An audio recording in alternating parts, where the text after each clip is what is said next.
And we're live. What's up, everybody? Welcome to the Hogmolly Hustle. It's playoff time. The national championship just got played, and a lot of coaches just got fired. So we're going to talk about all that today. Before we get on with that, make sure you like and subscribe if you happen to tune in and you do like what you see. If you agree or disagree with anything we say, make sure you leave a comment in the comment section, wherever that may be. Austin, all I want to say is, from the beginning of the season, I said the Georgia Bulldogs were the best defense, and that's going to carry them to the playoffs. And then I tightened up. I was already on the ship, so I said we got to keep going. They're going to go to the national championship. And then, in the face of adversity, against a brick wall of a team, the Crimson Tide, they played one for the ages. And what a game that was. Yeah, looking at their schedule, I think that Alabama hiccup is the only thing that kept them from being considered the greatest college football defense of all time. You know, looking at down the stretch, the SEC championship game, you give up 41 to Alabama. That was a rough game for them. That was a hiccup along the way. Close out the season in the playoff against Michigan, only allow 11 points. That's pretty impressive. And then against Bama in the championship, only allow 18. You know, we've talked about how dominant their front seven is. You got Jordan Davis. You got Nakobe Dean flying all over the field. I love that guy. I wish that the Panthers had multiple first-round picks to get him, but they were super dominant in that second half. Really, I mean, I don't know if you saw the video of Nick Saban going up to Kirby Smart and talking about how they were on them in the second half, like they owned Bama in the second half. And so super happy for Kirby. He's been chasing that for a couple years now. They were so close, and then Tua ripped their hearts out years ago. And so really awesome season from Georgia. I'm so happy for Stetson Bennett. That's quite a story. Watching him cry on the sideline was really emotional. So really glad the Dawgs pulled it out. Yeah, it was really cool to see. And Harris, I believe Harris is his name, on the outside, he had like maybe 2 sacks all season, had like 3 in this game. Huge for Georgia, which is a big part of why they won. Just overall suffocating defense. I think with our love of the boys in the trenches, I think it is very clear the line play in this game, it was rough, right? Each team had a tough start at the beginning. The offensive line, they're both going against some really tough defensive players, and they were both struggling to block. And the first half was really ugly. You know, ugly if you like high-scoring games, lovely if you like watching guys just go out and mug each other for, 30 minutes straight. And Jordan Davis is a unit, man. His game against Georgia, his game against Michigan, we talked about it. And he was just disrupting every play. He wasn't making all the tackles in the backfield, but every single play where they were trying to either make him a read or he's shedding through some blocks, shedding through double teams, and just getting right there in the middle of the action, throwing everything off. That's what big boy D tackles are for. That's why I think he's a first-round pick. I mean, you look at him, it was clear. From their first game, I mentioned how much love I got for Big Boy, and watching Mallard play. Creek products. Gotta love it, And Charlotte. Represent, right? Is there like a Charlotte? There's like a sign for Charlotte, like a C. Let's go, Charlotte. I don't know. It's the Queen City. We'll just put the crown on. The crown. Yeah, so we'll have to do that anytime we talk about Jordan Davis. But, man, he is just a disruptor. And it's clear that they're going to miss him because you always need big stifling defenses. The pass rush is always nice. But usually where those big teams that have really, really good pass rush, where they usually end up being soft is in the run game or in the run defense. But this team's not soft in the run defense. They're just good at everything. The secondary can get abused a little bit if too much time goes on, but that's any secondary. If too much time goes to the play, the secondary is going to get beat at some point. That's just how it is, right? But he just stifles. He stifles them, and he's going to do that in the pros. He's going to be very much like Vita Vea as far as presence goes. I think Vita Vea, I think we've said this already, is more athletic. But Jordan Davis is going to fit into a defense. So, like, this is way ahead of things. But we're going to have our mock drafts a little bit later on, and we go into bigger, deeper discussions. But a team like the Chargers, they could really use a guy like this to rotate in there inside to help that pass rush on the outside. Just break it up in the middle and really make a big play there. So it'll be interesting to see what happens. He's a unit. The rest of that defense, Nakobe Dean, he's a first-round pick. So Devontae Wyatt. Under, how many first-round picks played in the national championship? How many first-round picks this year? Well, I think the obvious ones, Evan Neal is going to be a top 5 pick. Nakobe Dean's going to be a top 15 pick. You got Jordan Davis. You've got Jamison Williams, who, even though he tore his ACL, I was gutted when that happened. I love Jamison Williams. I think that he has the opportunity to be a really, really good NFL wide receiver. Reminds me a little bit of a young Julio. I'm not saying he's going to be Julio. I'm just saying that, watching him at Bama, if you look at the tape side by side, they're very similar. I've got Devontae Wyatt being one of those guys as well. Trying to think who else. Bama surely has some more people. I would put the over-under at maybe 5.5. Yeah, I think that's a safe number. I'd be willing to go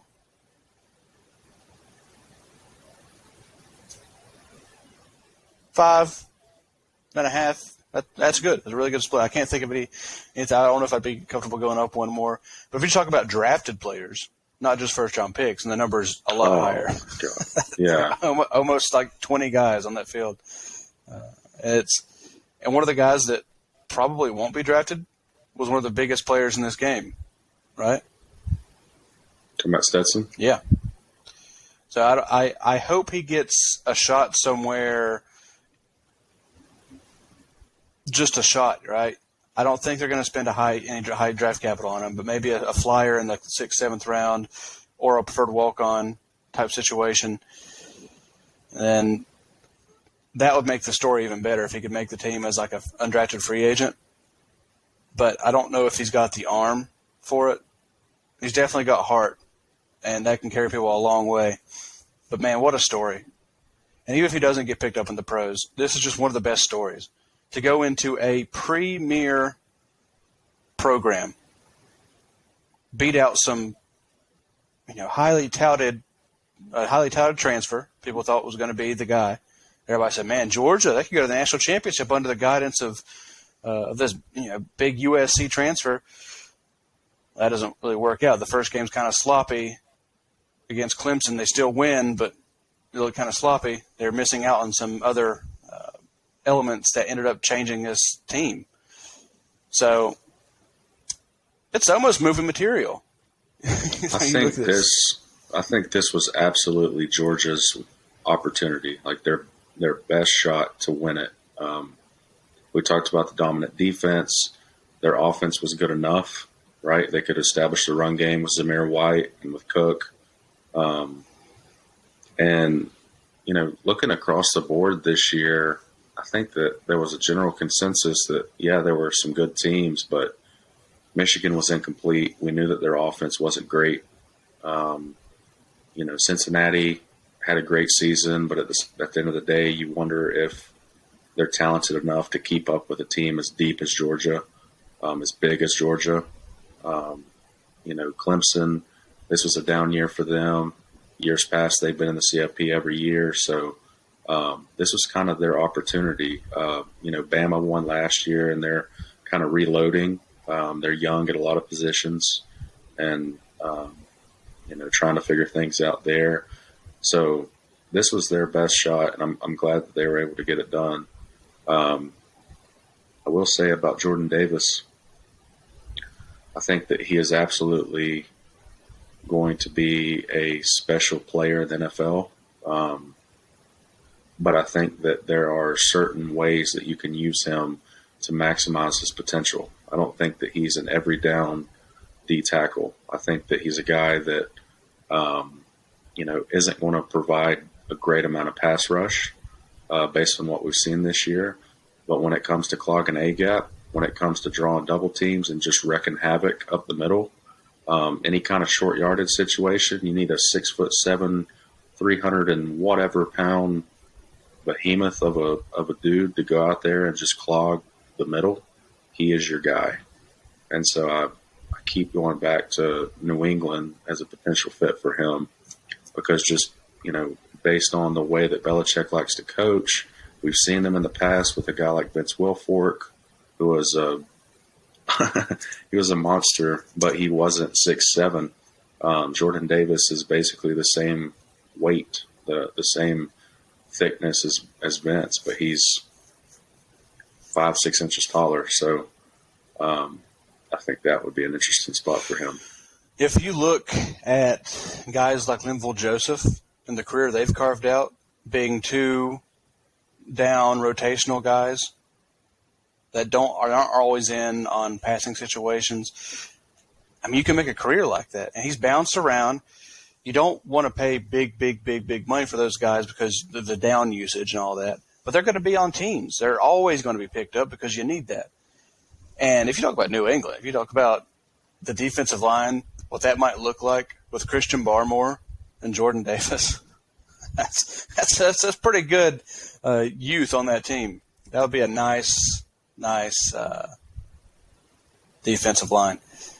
The other guys they have, the young guys, they got Uche, I still believe, on the outside. They're rotating him in and out. That team's got some good young pieces. J.C. Jackson, Kyle Duggar, who's one of my favorites. I was all over him last year. I was like, I'm a total Duggar stan. Or his rookie year when he came out. From Lenoir-Rhyne, gotta love that. Yep, small school. Yep, gotta love that. But overall, I mean, it was just a great game. You hate to see Jameson Williams go down. I mean, it was an ACL, right? Yep, tore his ACL. That's rough. I mean, you got to hope that he keeps that speed and everything comes back and he's fully healthy. They can do some crazy things.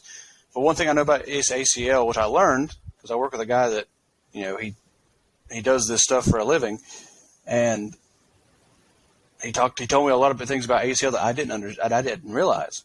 That the ways you fix ACL is either you take ligaments from other parts of your body and you just put it down there and say, all right, this is your new ACL, and you just basically sew it together and say, all right, there it is. Hopefully it works. It can tear again. Okay, so another way you can do it is take a dead person's ACL and put it in there.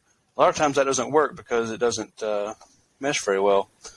That's why you get all these tears. So it's really just a crapshoot whether it works or not. But whatever they're doing, I've seen some guys come back from multiple ACL tears, and you talk about Gore and guys like that, Thomas Davis. So it definitely could be done, and hopefully Jameson Williams is healthy. And that's something going forward that's not going to be an issue. But I didn't realize the ACL tears that's how the surgeries go, and that's why you see so many re-injuries and all that. It was pretty cool. I also think that whoever develops a synthetic ACL or ligament that actually works and actually melds, can you imagine the money that person's going to make? They're going to be raking it in. I mean, if I knew how to do it, by golly, I'd do it. One, because that helps people a lot. Because if you can get like a synthetic one that works, I mean, you might be better off than people that have real ones. Robot man here. But you'll see guys get drafted and then just go under the knife and get 2 new ACLs. It's like he's got 2 new ACLs. He's 4 inches taller. Upgrade the hardware. Just robots out there, But no, that Absolutely. So if somebody's out there, please develop a synthetic ACL that works. But synthetic stuff hardly ever works, so we just don't have the technology for it. I also realized how crude some of the surgery tools that we have now. Like, we still have saws and stuff for bones, and it's like, I thought we were past that by now. like there's little hammers and saws and stuff in the surgery room. It's like, huh. So we've advanced a lot. There's only so much we can do with our body. All right, let's change the subject before I get squeamish. Oh, yeah, sorry, I forgot you were I saw you rubbing your leg there. So, all right, so we're going to go ahead and switch it up. Again, if you happen to tune in and you like what you see, make sure you stick around because we're going to talk about some more stuff like coach firings and the playoffs. Like and subscribe, leave a comment wherever you choose. All right, so Black Monday, not nearly as cool as Black Friday, right? The deals are worse for Black Monday. And I have a friend that works in a professional, like an NFL organization, and he says that he hates Black Monday because in the organization he's worked in, there have been a lot of – I have two friends that work in professional organizations now. I forgot. But he says that on that day, you not only see the head coach, and that's what everybody talks about is the head coach leaving. Well, you also see the majority of people that he brought with him. So on Black Monday, you could lose an upwards of 30 people that you work with, that you've created a bond with, just like that. And it can be very trying for all those involved that you don't see, that are behind the scenes. So I hate that for those that have to go through that because that's a rough situation. You know, it'd be like me. You lose teachers here and there, and it hurts because you've grown attached to them.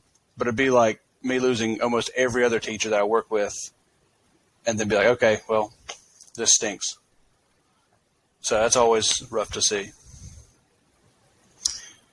But now after the sad part's out of the way and you're past your squeamishness, let's go ahead and talk about some of these openings. So I have here, I think this is all of them.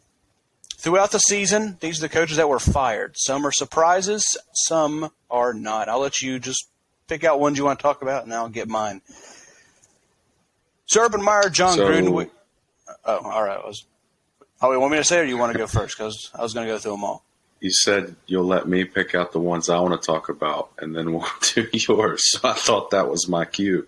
Oh, yeah, sorry. I just kind of talk, and I forget what I'm saying, so... All right. Go ahead. Interrupt me. Brian Flores. I think this is the one that people were scratching their head the most about this week. Flores inherited a mediocre Dolphins team under Adam Gase and was able to go 24-25 the last 3 years. I believe they won like their last 7 games, something like that this year, the last 6 games. So big win streak to try to save his job. This is a guy who the 3 years he was there, his quarterback was either Ryan Fitzpatrick, a young, often injured Tua Tagovailoa, or the backup because one of those guys was injured. Like, quarterback situation hasn't been great, but I thought that their defense made serious strides under him. And I think that just from a roster standpoint, they got a lot more talented. And I think he did a pretty good job progressing some of those young guys. Jalen Waddle had a great season. It's difficult to establish a winning culture whenever you have a revolving door at quarterback. And it's not really – I'm not trying to take a shot at Tua because part of that is his health, and that's something you can't really control all that much. But just without having a consistent guy, then it's hard to just establish your footing. So I was super surprised that they let him go. I know there was a lot of Dolphins fans that were super upset about that. He is from Brooklyn, New York, so the Giants fired Joe Judge. It's a possibility that Flores could be looking to go to the Giants, and I've also heard that the Bears would be a possibility for Flores. I think he's interviewing with the Texans. And of course the Raiders is a pretty hot opening right now. You got that new stadium. You've got a pretty talented roster. They went 10-7 this year, so you got a decent quarterback in Derek Carr. A lot of building blocks there that you could kind of work with. Max Crosby had a great season. So I'll be interested to see where Flores ends up. Yeah, I agree. This was the one when I saw that I said, whoa. I think I was in class when it popped up, and it just popped on my phone. I said, wow. I audibly said, wow. It was just, I don't understand. I hear the fan base is kind of split from what I've seen on the Twitterverse.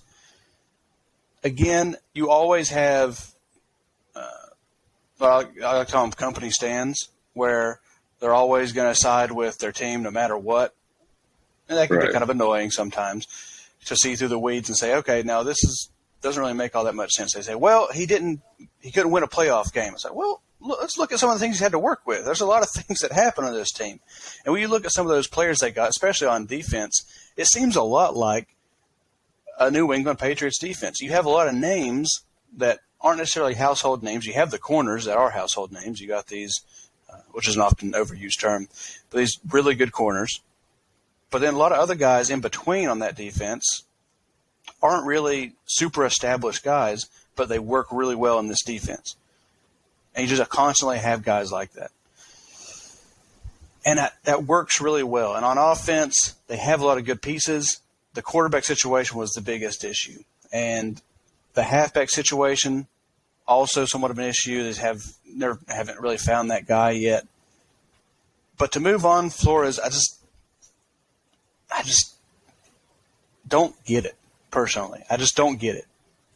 It doesn't make sense to me to move on, because who are you going to move to? Who's out there that is a definite improvement? Who's going to do better with what they got than who's out there? I mean, they say it's not connected to the Harbaugh possibility. They came out and squashed that, but who knows what they can say whatever they want to, right? They say, "Oh, we didn't do it for Harbaugh," but maybe they did. I don't know if Harbaugh is. You would think he's an improvement. I think what he did with Michigan, creating that culture, getting them back and just being competitive, and didn't beat Ohio State every year, beat them this past year, went to the Final Four. That's a pretty big deal.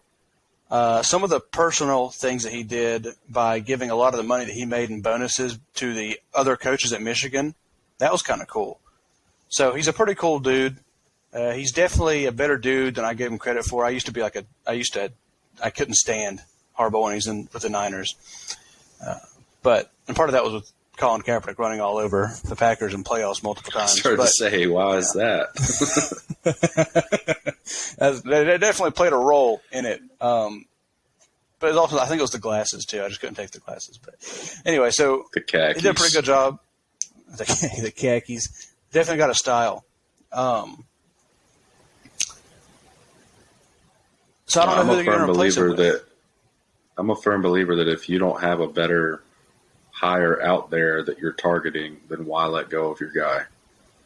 Like, unless you're just abysmal and going nowhere, and that's obvious, which the Dolphins weren't. They were pushing for a playoff spot. We're so close to getting one. And if I'm going to look up how many games Tua played, because I don't think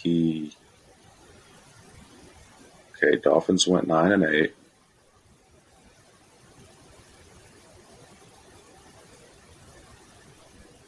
I mean, they had Jacoby Brissett playing quarterback for some of their games.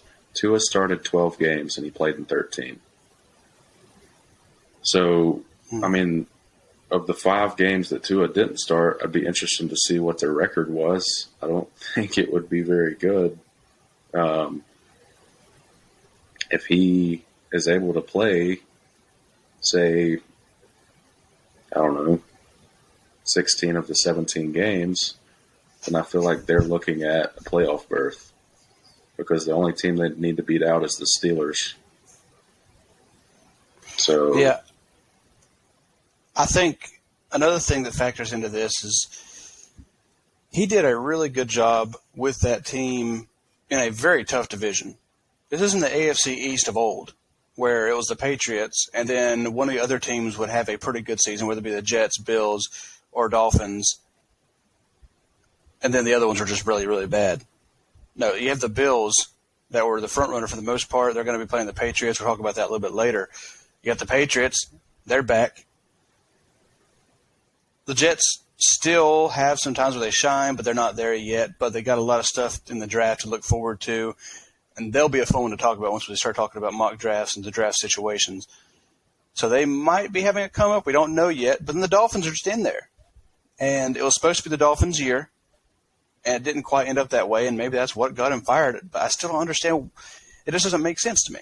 You know, it was a tough division. He did a really good job. So we'll see. But I have a question for you before we move on. As a Panthers fan, would you trade Rule for Flores? Oof. See, that's tough because I feel like Flores not having the quarterback that he's needed and Rule not having the quarterback he's needed, I don't think that either coach has really had an opportunity to show what they are capable of given the certain circumstances that you would look for. I'm not a guy who is dead set on keeping Rule past this upcoming season if things don't change. And I'm also not a guy that's calling for his head on the chopping block because I understand the roster that he inherited was not good at all. We had mass exile, you know, Keithley retired. That was a devastating blow. Our entire franchise dynamic changed when that happened and we released Cam. Guys like Thomas Davis, Greg Olson, Ryan Khalil, guys like that had exited either that season or the year before that.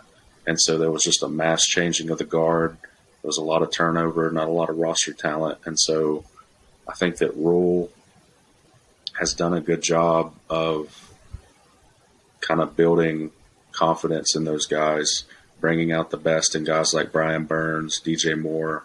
I think that for him, though, he has to find a assistant coach or a offensive coordinator and find a quarterback. And then once those two things happen,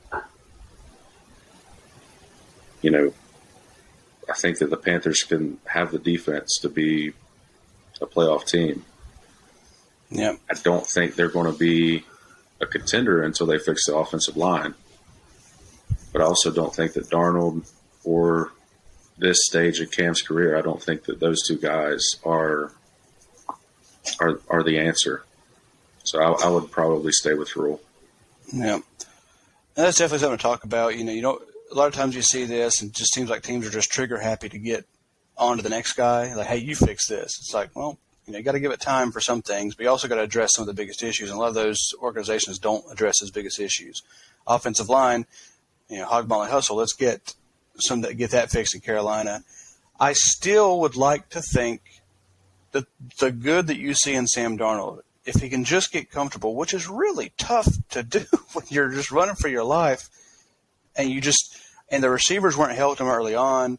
It just wasn't working. Cam comes back. He has, you know, a decent return, and then everything just fell off afterward. So it's like definitely not him. I don't necessarily know what you're going to do at quarterback aside from get another veteran come in, like Russell Wilson or Aaron Rodgers, guys like that, a guy that's an improvement over these guys, because I don't necessarily think somebody in this class is an improvement. Of course, you don't know until they get there, but, I mean, you know what you got with Sam Darnold. Maybe you take a second, third-round pick on a quarterback, kind of like a Kellen Mond for Minnesota, and just see if you can develop that guy into a starter. But I don't see the value in moving past Darnold yet. No, I think that first and foremost, you have to fix the offensive line. That should be our focus with the first-round pick. If we go through the draft process and fall in love with a guy like Sam Howell, Kenny Pickett, then you can consider that. But even if you get one of those guys and you have the offensive line we had this year, they're not going to succeed. They're going to be on their back. We saw what happened to Joe Burrow his rookie year. I don't want that to happen to a guy like Sam Howell or Kenny Pickett just because we're too, ignorant to fix the part of the team that will make the offense go. I mean, this is a podcast where we highlight offensive and defensive linemen. We know their importance. We recognize that you win football games in the trenches. Everything else stems from that. That is the core foundation. And if you don't have that, then the entire house crumbles. I mean, our focus should be on getting one of Evan Neal, Charles Cross, Tyler Linderbaum. That should be our focus. Right. And I think it seems to be, as long as Rule is there, the focus will be on tackle. We'll talk about this and we'll move on, but we'll talk about this more when we talk about the draft prospects and the draft process and getting into all that, where teams are probably going to look to go. But definitely something to attack. They got some young talent. Christensen's one I really like there in Carolina. See what happens there. We'll go ahead and move on to another coach, another opening here. Did you have another one that you had in mind? I think that the Giants, if you're a Giants fan right now, you have to be pretty pleased. The last couple of years have been absolute dog water. But I feel like Gettleman retiring and Joe Judge packing his bags is nothing but good news for Giants fans. I don't think that there was anywhere to go but up, and it wasn't going to happen under that regime. So I don't know who the next coach will be. I mean, there's been talks that Flores might come in. There's been talks that they might be exploring the college ranks. We'll just have to wait and see how that goes. They got a lot of decisions to make. It starts with the quarterback position. Daniel Jones, is he your guy? Do you bring in someone new? I don't know, but I think that it's one of the more talented rosters for a team that has just not been good the last couple of years. They spent money in free agency on Kenny Galladay and Adoree Jackson. We'll see what they look like next season, but I think that that's nothing but good news for Giants fans. Yeah, and I think the biggest thing about Gettleman, and you can speak from this from a Carolina perspective, and we can both look at it from the Giants perspective, or look at it, what they might be seeing. I don't like when GMs appear to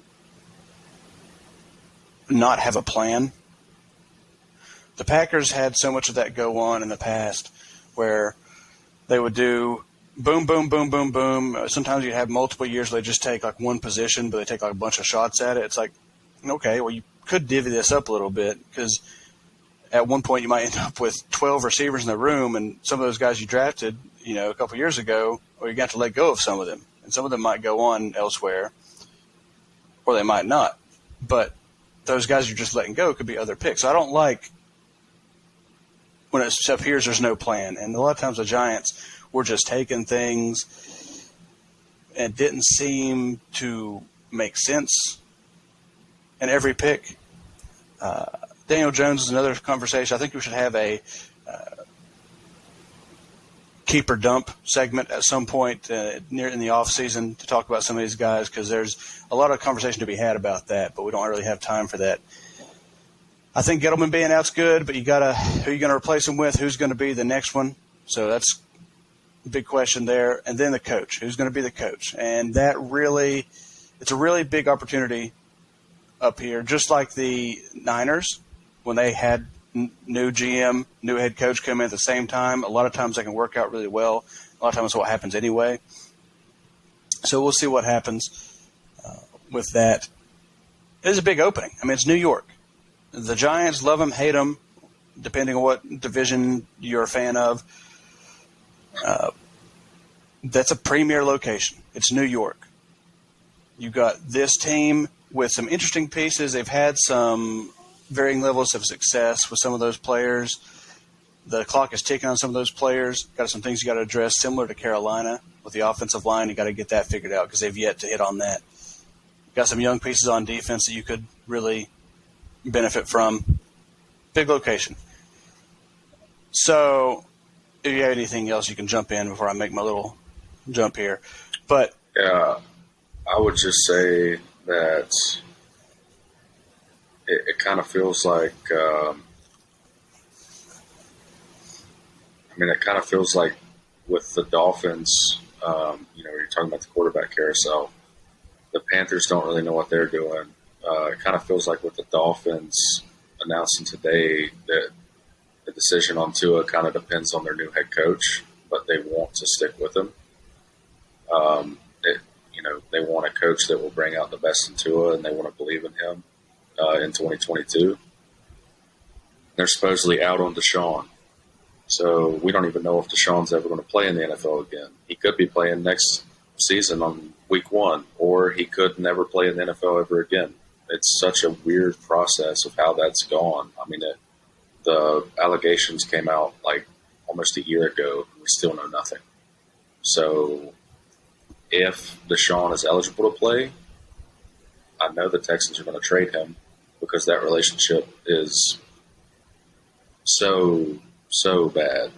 So if that is a situation that occurs, then I could totally see, David Tepper being the owner that he is, going and getting him, telling Fitterer and Rule to go get their guy and going and grabbing Deshaun Watson, bringing him back to the Carolinas. It would make a ton of sense if he's innocent. But you can't rely on that because there's so many question marks with that entire situation.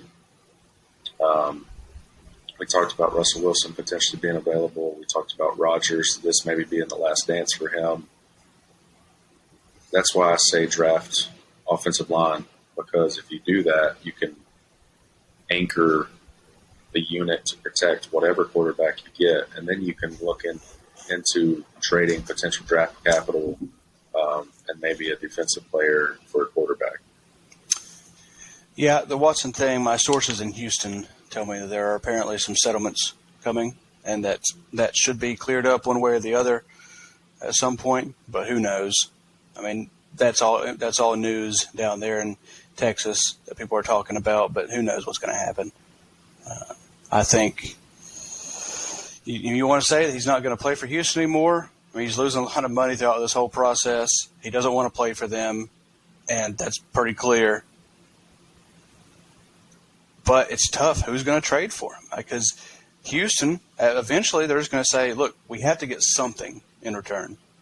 We're not going to get what we want. Because with so much up in the air, that's why that trade hasn't happened yet. You'd just be trading for the rights for a player that may never play, which is kind of it's a bold gamble crazy. in the NFL. It is a bold gamble. And the price for that player is apparently a lot. But eventually that price is going to drop. And we've seen prices just plummet with scandals that come out. So that would definitely be a story that we're still going to be talking about, and upwards of 2 years after after it happened, and it goes on. And if he's innocent, if that stuff gets settled and he ends up being innocent, he gets back in the NFL, we'll see what happens.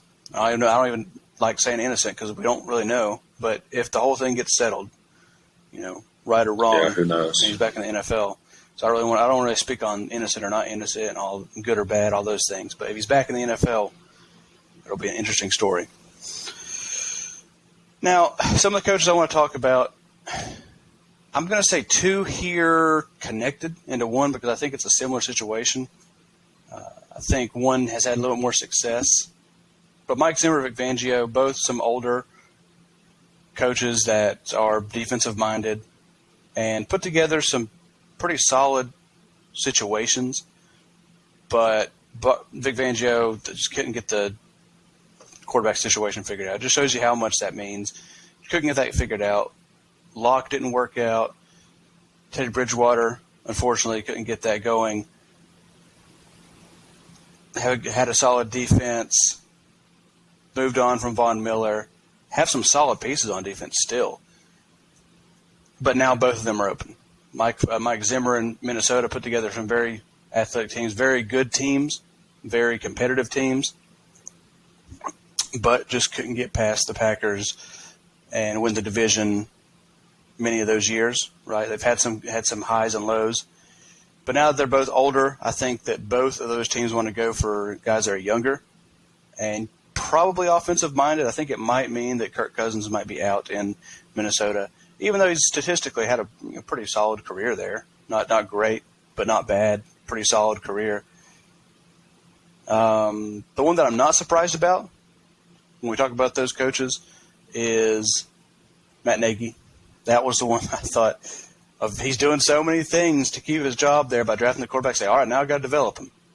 But then he's letting the guy he's drafted, putting him out there really early and letting him just get demolished. Not ready, just get demolished early on. And it's like, well, that's not what you want to see happen. So move on past that, fix things in Chicago. So there's a lot of things up in the air.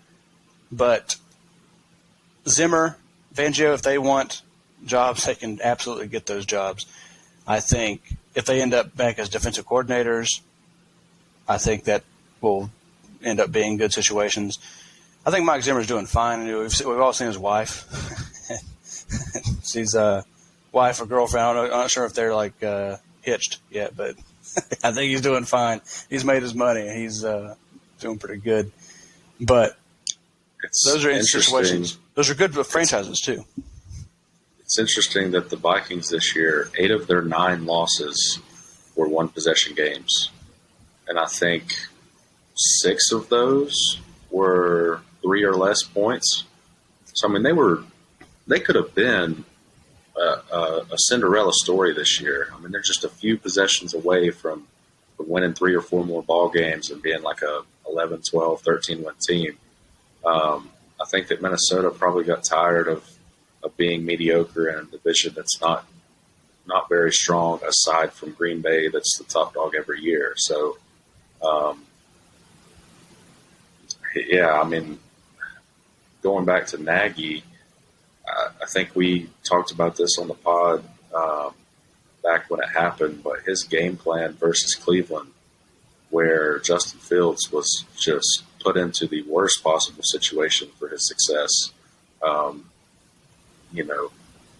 recognizing that the defense that Cleveland was running and the amount of blitzes that they were putting in, and the fact that he went in no tight end sets and was just letting him get demolished. It was, I mean, I remember Dan Orlovsky and several national reporters talking about how it was completely irresponsible and that Justin Fields should sit. And, I'm surprised Nagy made it this far. Everybody that I know that has connections with Chicago wanted him gone, if not before the season, then after the first 4 or 5 weeks. So, unless you're interviewing somebody ahead of time, when you are first able to interview, then I've always thought that you should just ride the wave the rest of the season, as opposed to just firing somebody mid-season. We saw how the Panthers fired Joe Brady as offensive coordinator mid-season, and then their offense got even worse than it was before. So knee-jerk reactions, it's a lot of deflecting, and a lot of times it's not for the best. There are situations where maybe you want to see how an interim guy can handle it. I can't think of his name, but the interim head coach for the Raiders, he'll be in consideration for that job now because of the job that he did once Gruden's gone. They got hot at the right time and took care of business, but never liked firing guys mid-season, but I think that Nagy could have been the exception the way that the Bears were playing. Yeah. And every year, of course, being a Packers fan, you're watching things happen in the division, you're like, I like the way this is going. But every year I said, how in the world does he keep his job? I mean, you just go through, it's like, well, maybe the quarterback situation, get that figured out. He's got to get one and draft one. Okay, maybe that's not it. This or that. So many outs for him, but he should have been gone a while ago. That one doesn't surprise me. So a lot of things changing here. I will say this. Vic Fangio, Mike Zimmer, if they go somewhere as defensive coordinators in the pros, that's going to be huge for whatever teams they join. Like if the Carolina acts their defensive coordinator as well, or because I thought like everybody. So Phil Snow is one of Rule's like mentors, and he's been with him throughout a lot of his rides in college. I don't think that we fired him because our defense wasn't really the problem. I was just curious, but I think that he's going to stay there. But no, there's some borderline playoff teams that kind of the reason why they didn't get in was because their offense was good, but their defense wasn't great. Maybe somebody like the Chargers. Maybe they decide to go get a D coordinator. Well, there is that Staley connection there. That was his. That way they can mentor. elevate their defense. They believe in Justin Herbert. I believe they have the cap space to go after a guy like Devontae Adams. So that would be interesting. Be something to watch. Yeah, Herbert's a stud. All right. And then Mike Zimmer is interesting. I think he could end up in a place like Tampa Bay if Todd Bowles gets a head coaching gig somewhere. I think that it could be a real. God, please no. What a transition that would be. That'd be an interesting one there. And I know he's got connections to Bruce Arians in the past. So he's twisting the knife on me. I just don't like that. So that would be one to be interested in. Perhaps some other openings pop up here. But that's the head coaching gig. We'll play matchmaker a little bit another day if things don't get settled by the next time we record here. Well, let's go ahead and move on to the playoffs. Got that coming up. It's kind of a big deal, NFL playoffs, you would say. But before we get on, if you have tuned in and you like what you have heard, make sure you like, subscribe, and leave a comment wherever that may be. We like to record every week, and we got some exciting things happening really soon. But right now, we're going to talk about the NFL playoffs. Man, the road to get here, especially in Week 18, and some of the twists and turns, potential ties, and the outcomes that could have on some of these teams. We've already talked about that Chargers-Raiders game. That was. Did we talk about that? I think we talked about that last week, right? I can't remember. When did we record last week? Well, yeah, I don't know. It's all been a blur. We had a lot of things going on here. But that game was crazy. And that was a signature game for Justin Herbert. Just the way he played, all the conversions, the fourth down conversions at the end were just ridiculous. The throws, just going around making plays. The field goals to end it. I saw some clips on the sideline. He calls Zay Jones. He's talking to Bisaccia. He stops and he says, hey, Coach, you're doing a good job, man. He's like, oh, thank you, bro. I love you. And they're just talking to each other. It's like, oh, that's really nice. That's heartwarming. Derek Carr, cool as a cucumber.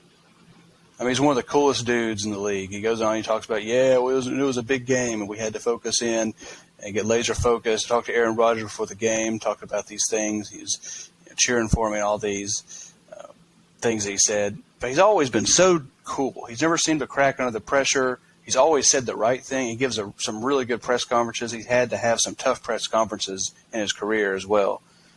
Khalil Mack being traded, the whole John Gruden situation, the situation with Ruggs.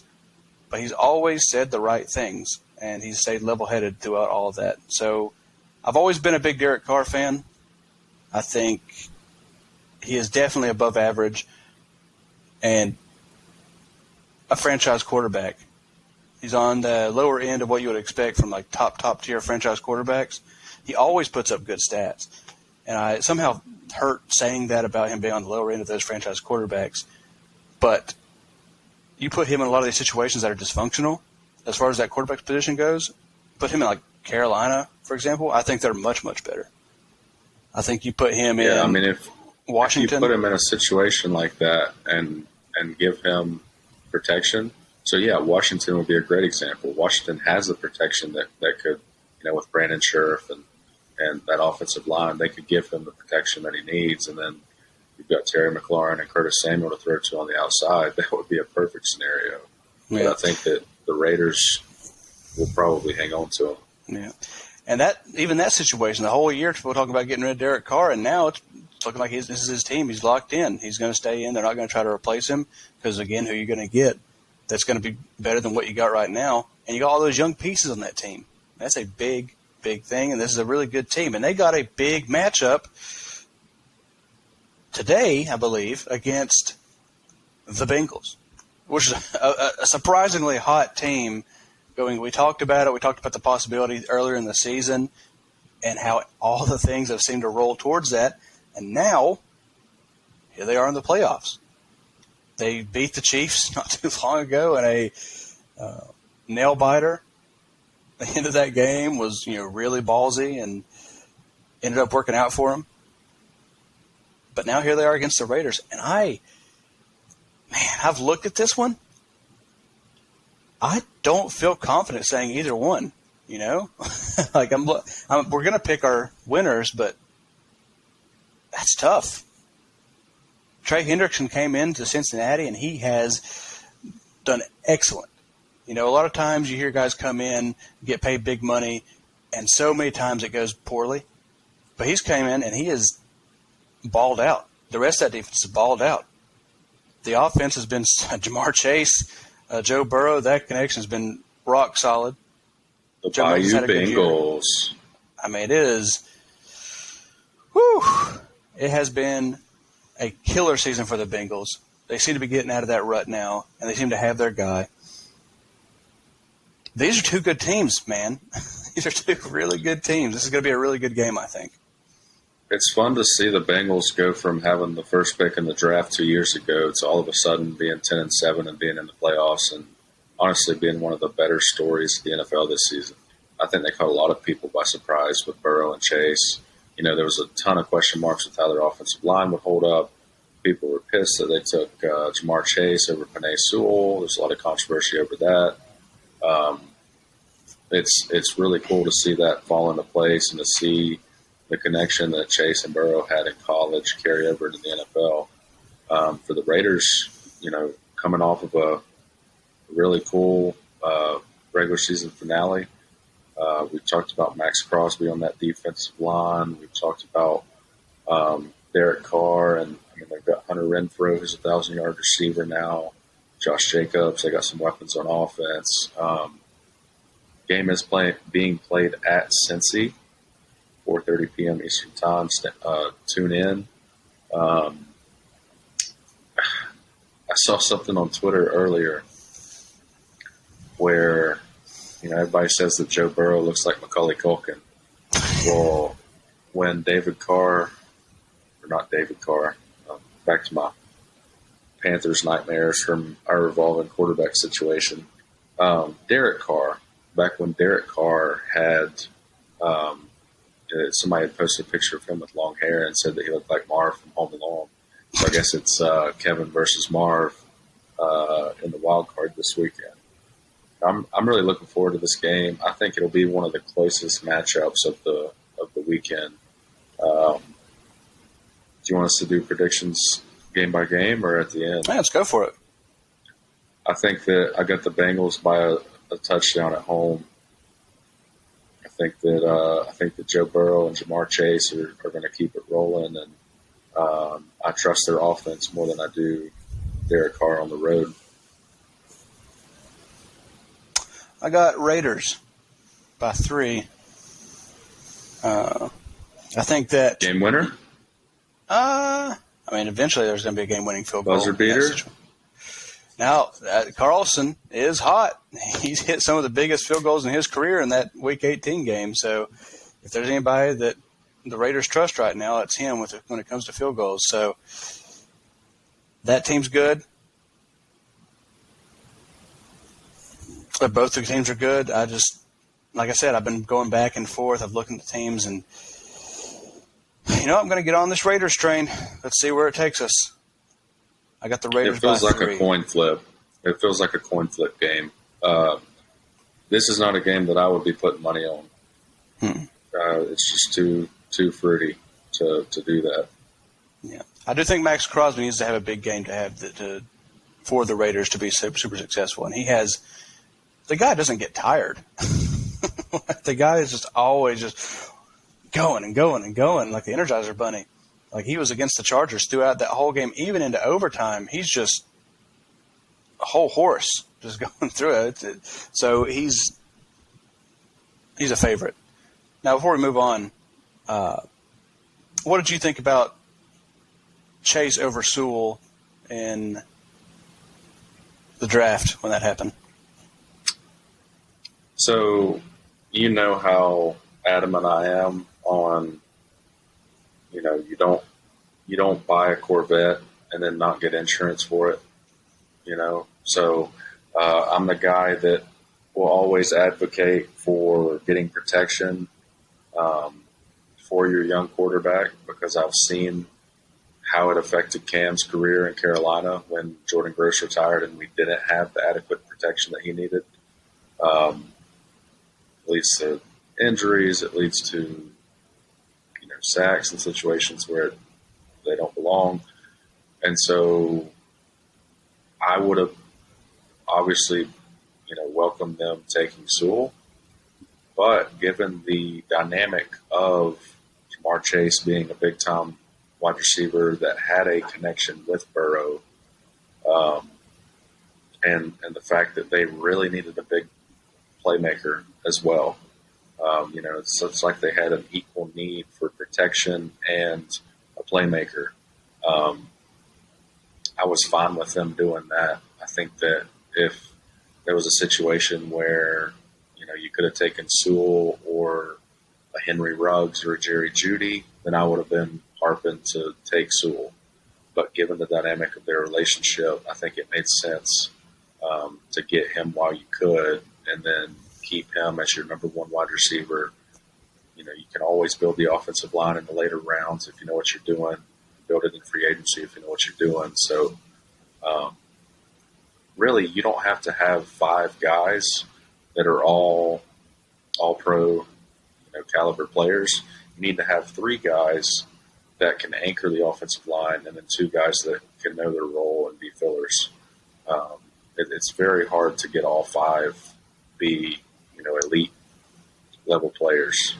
You got some rare exceptions like the Bucks. Their offensive line is filthy head to toe. Left to right, they're just stacked. The Browns, really good offensive line, but I was fine with them taking Chase. I had a big debate with somebody that day. We'll move on here quickly, but I had a debate with somebody that day, and I agree with their whole protection idea. Sometimes you just got to rip it off and go for it, though. I think that one instance would be getting Jamar Chase and the connection there. I was really, really high on Chase. I love Penei Sewell. I loved Rashawn Slater coming out of the draft. But I also thought that in that situation, you have Liam Eichenberg in the second round. They got Carmen in the second round, third round, whenever they got him. So there were guys that you can help that offensive line. But I thought Chase was head and shoulders above the other receivers. You had Devonta Smith, you had Waddle, but I thought Chase was just the guy in that receiver room. And I don't think you could find that guy in the second round. That was the biggest reason why I thought it was the right decision. And I think they did make the right decision. I think that as long as they continue to protect Joe Burrow, who had some issues with his hand and other injuries, but make sure you protect him going forward. All right, let's look at the next one. Another one today. The Patriots and the Bills. This is another one, man.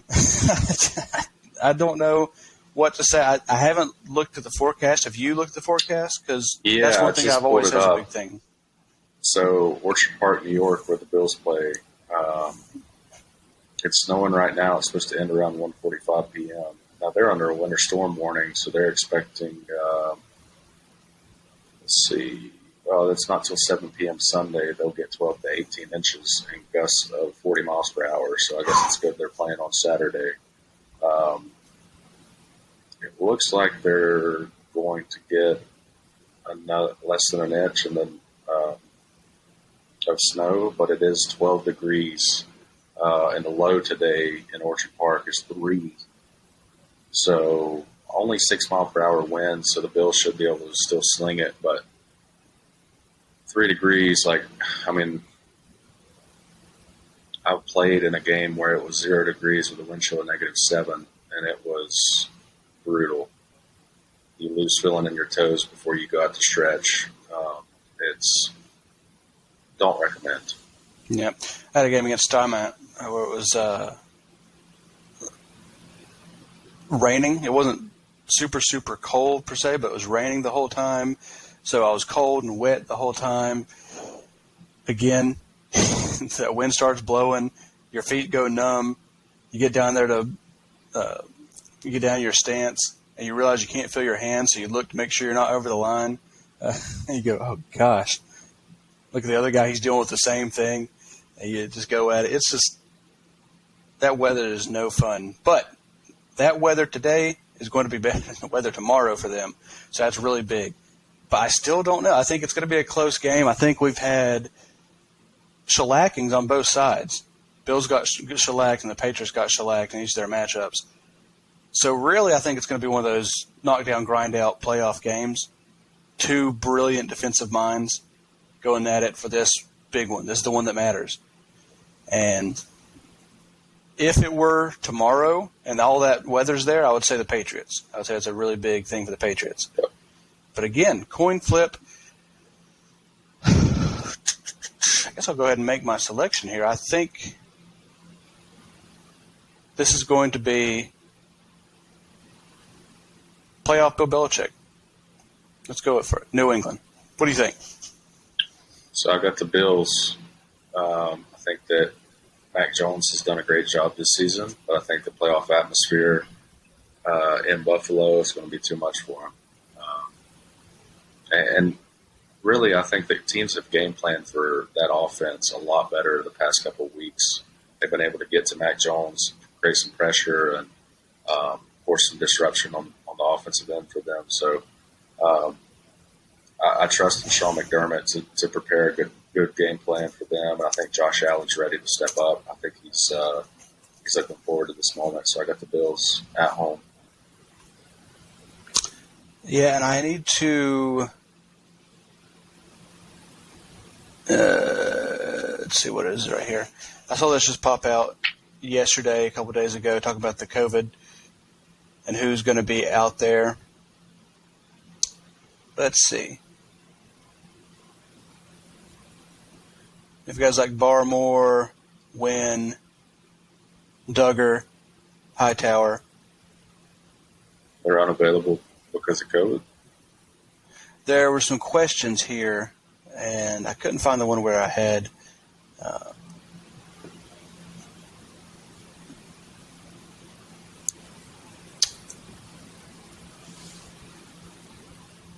so it looks like of all the people that were out,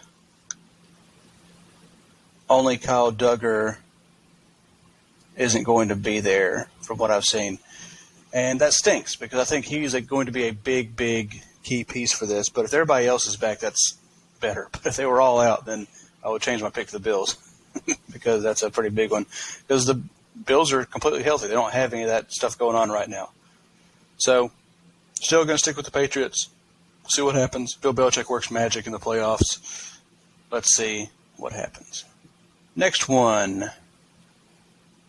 Tomorrow, 1 o'clock. A surprisingly interesting playoff game. Buccaneers hosting the Eagles. Take it away. Bucks. Nothing more? Don't need to say anything else. No, I think... I mean, it's hard to envision,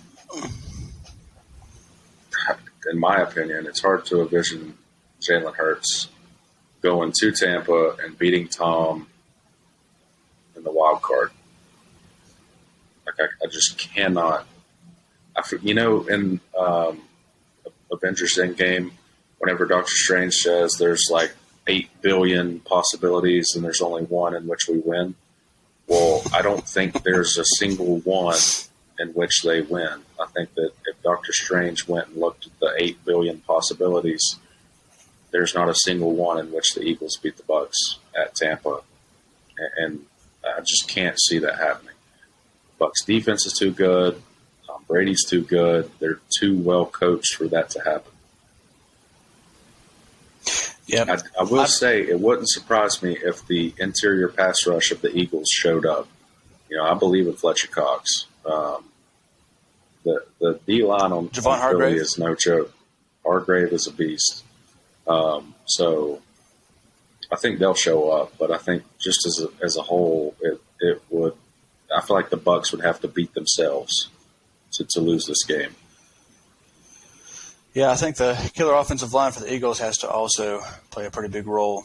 They got some of the best collection of just trench talent in the league. But Jason you're Kelsey, right. Lane Johnson. Jalen Hurts doesn't really have the ring to it as something else. I'm not going to spoil it. I mean, it's been out for years now, but if you haven't seen it, go see it. Right, in-game's pretty good, but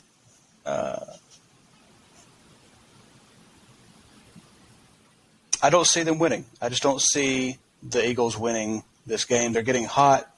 They kind of got shellacked in their last outing. Didn't really work out well for them, but they ended up in the playoffs. The Bucs are not what they were at the beginning of the season. I think they're destined for a rematch with the Cowboys, and that should be a really good game.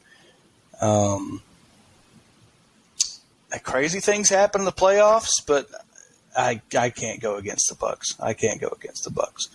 Bucs got to win this. All right. Let's see. Cowboys-Niners. The Niners are really, really hot right now. We know what happens when the Niners get hot in playoffs. If they get the run game going, they get their pass rush going, it's a whole new ball game. They've had ups and downs this season, but if they can get all that going and get hot, it's all about getting hot when you're in the playoffs. And they are coming off a hot win Week 18 against a division opponent. And now they're in the playoffs, and they play the Cowboys, who, again, have had their ups and downs. Studs like Micah Parsons have really carried that team. People talk about Trevon Diggs, but I think Parsons is the guy that is the heart of the defense there. They all the things they can do primarily because of Parsons. You got Dak, who some love him, some hate him, but I think he's a very successful quarterback. For the 49ers, you don't really know what's going to happen at quarterback. Jimmy Garoppolo may be there, but if he's not, you got Trey Lance. It's always scary to play against a guy you don't have a lot of tape on. So if Trey Lance comes in, magic happens, something could happen to the Cowboys. What do you think? What are your thoughts? I'm a firm believer that the Cowboys are a different team on the road than they are at home. And a part of me wants to take the Niners in this game because I think they are a super talented team on both sides of the ball. I think that they're battle-tested in that tough division that they've been in. But it's a division to where the easiest matchup you have is against Russell Wilson. I mean, the Rams and Cardinals are both playoff teams, and then, you play Russell Wilson twice a year too. That's just, you're completely battle-tested. Each week is a grinded-out, scratch-and-claw affair, and so part of me wants to take the Niners, but since it's at Dallas, I just feel like they're going to be able to throw the ball downfield with Amari and CD. They'll be able to establish a run with Zeke. I'm telling you, the Cowboys are a different team at home. And so I guess I'll go with Dallas. Yeah, I'll go with Dallas as well. I think, again, magic could happen. If the Niners get hot, I don't want to play them, right? Again, there's some Packer bias there. That's the bad things that have happened to the Packers when the Niners get hot. But I don't want to see. I don't see them beating the Cowboys. And that they are different at home for the Cowboys. That'll be interesting. And that would set up, I believe, I have to look at the bracket and all that. I think that would start setting up a Buccaneers-Cowboys rematch. Now, next two games. Tomorrow, 8:15. Chiefs hosting the Steelers. Big Ben's last ride, sitting on the edge of his seat. Tomlin was asleep. while the game was going on between the Raiders and the Chargers, but they ended up making it in. They are always going to be a defensive-minded team here. I just don't think Big Ben's got the juice for this. I'm going to go ahead and say I think the Chiefs win. I think it's just too much. Yeah, I'd agree. I think there's a possibility that the Steelers' defense keeps them in the game, keeps the Chiefs from shellacking the Steelers, as you would say. But it's hard to envision a world where Ben's able to get that offense going to outscore the Chiefs. So I got the Chiefs winning that one. T.J. Watt's going to have had the game, sack leader. He only tied the sack record, right? I think so. Yeah. I know they tried appealing some of those tackles for loss, saying that it's actually a sack, but they didn't get that. But, yeah, pretty good, pretty impressive. I think he actually played less games than Strahan as far as total that season when they broke it down. I thought somebody said something like that. Didn't really look into it. But T.J. Watt. Love T.J. Watt. Now, last game. This one's another coin flip. You've already talked to me about Monday this night. Today. Monday night. A Monday night game. Rams hosting the Cardinals. Again, we're not really huge on the Monday night game in the playoffs because that kind of creates a really weird situation where if they win, they're going next week on a little bit of a shortened week. Don't really like that. But here we are. Rams, Cardinals, two of the teams, I've had such a tough time breaking them apart.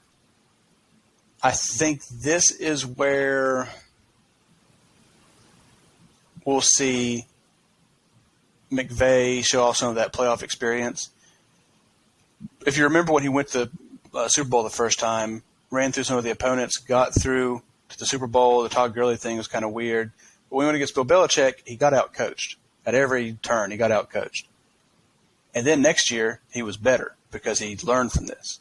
Now he's been to the rodeo a couple times, okay? He is now the most experienced guy between these two coaches, and I think that is going to give them the win at home. Now, this Rams team is not – they're stacked. They got all these different players that had some injuries, though, Robert Woods especially. But they've had some injuries that have really bogged them down. They still have their key guys on defense, and I think that as long as everybody does what they're supposed to, Matt Stafford plays his best, I think they're going to win this. I think they got more firepower than the Cardinals, but I wouldn't count out Kyler Murray by just feeling the Rams right now. Yeah, I got the Rams. Cooper Kupp's had an unbelievable season. I think it's awesome that Aaron Donald has been the highest graded defensive lineman for like the last 4 or 5 seasons straight. I mean, they've got Von Miller, they've got Ramsey, they've got tons of talent on that defense. And really it comes down to whether or not Stafford is going to show up and perform to his capability. Again, I think that some of his shortcomings this season are not really on him as a player and who he is and how good he is. I think it's more so on the injuries that he's been dealing with. I think that after the season ends, you're going to hear about some of that. Obviously, he doesn't want to talk about them now or make excuses for himself, but he's been banged up and just hasn't looked all that much like himself in certain times. And so as long as Stafford takes care of the ball, I trust the Rams defense to do their part. I think that, if the Cardinals had a healthy DeAndre Hopkins and a healthy J.J. Watt, then this might be different. But I've got the Rams winning, which is, I guess I've picked every home team this week. What it looks like. Now, the interception at the end of Week 18 where he threw it and kind of short-stuffed it, which was very weird for Matthew Stafford, that one, there's been other ones where he's just kind of made some bad reads, but that one especially is like he just didn't get enough on it, and that never happens with Matthew Stafford. That's why I think there is some injury stuff going on because he's got the arm talent. He's got one of the most talented arms in the league, and he just doesn't do that. So that I think that's a factor.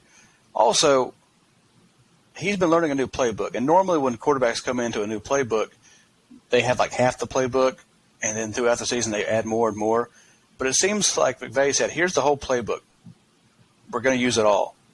And from day one, he's been doing all he can with the playbook.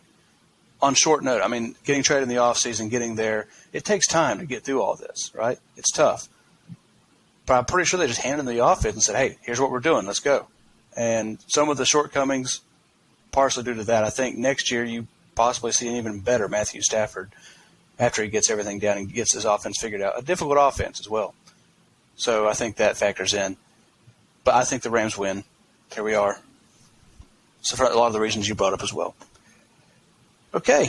I think that's it, right? Yep. So, so if you tuned in, make sure you like, subscribe. If you agree or disagree with anything we say, make sure you leave a comment wherever that may be. We're going to be coming right back at you with a lot more stuff coming up. And, hey, Austin, my girlfriend Lorraine broke up with me recently. She was upset that I was seeing this other girl named Claire Lee. But the bright side is I can see Claire Lee now that Lorraine is gone.